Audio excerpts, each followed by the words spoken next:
ایک بات سر میں بڑی مختصر بات کر رہا ہوں، یہ اس سے ریلیٹڈ ہے تھوڑا سا، یہ سرکاری ملازموں کی، آپ نے تو 55 سال عمر کی بات کی نا، دو ایشوز اور ہیں ان کے۔ جی مشاہد صاحب، ایک تو یہ ہے کہ ان کی تنخواہیں نہیں بڑھیں۔ آپ دیکھیں کتنی مہنگائی ہوئی ہے، تو وہ مہنگائی ہوتی ہے تو ہر سال بیچاروں کی تھوڑی بہت تنخواہ، ان کے چولہے بجھ چکے ہیں۔ اس بری طریقے سے بے دردی سے مہنگائی کی ہے، اس میں بھی بڑی لمبی تقریر ہو سکتی ہے، لیکن چلے آپ ان کے آنسو تو پہنچتے۔ ایک تو ان کی تنخواہ نہیں بڑھائی جناب والا، یہ پتہ نہیں کس حدیث میں آیا کہ مہنگائی کرتے رہو اور تنخواہ نہ بڑھاؤ، ٹھیک ہے۔ اور اس کے بعد ایک اور کہ یہ انکریمنٹ بند کر رہا ہے، یہ مطلب دنیا بھر میں ایسا نہیں ہے کہیں۔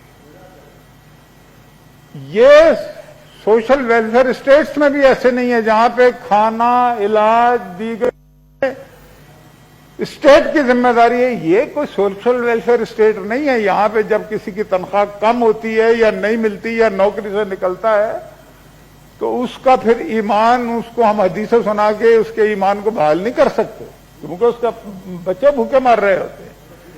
آپ ایک طرف بچوں کو بھوکا مار رہے ہیں، دوسری طرف کہہ رہے ہیں کہ جی نہ ہم نے انکریمنٹ دینا ہے، نہ تنخواہ بڑھانی ہے، اور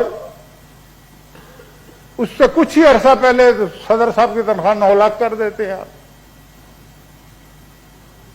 اور آپ 20-20, 25-25 لاکھ روپے پہ مختلف اداروں میں لوگوں کو رکھتے ہیں۔ ایک طرف آپ 55 سال کی بات کرتے ہیں تو یونیفارم پالیسی ہو نا، تو پھر وزیر اعظم کے لیے کیوں 55 سال نہیں ہے، صدر کے لیے کیوں 55 سال؟ یہ ہم سارے سینیٹر بیٹھے ہوئے ہیں، اس میں آدھے بڈھے بیٹھے ہوئے مجھ سمیت، تو سب کے لیے کریں نا۔ یہ کیا طریقہ ہے کہ آپ غریبی کو مارنا ہے؟ آپ نے مطلب غریب کو مار کے اپنی تجوریاں بھرنا چاہتے ہیں آپ اس ملک کی، اور اس کو اپنے الہلت، مطلب غریب سے پیسہ لینا اور دینا صدر کی تنخواہ میں 9 لاکھ۔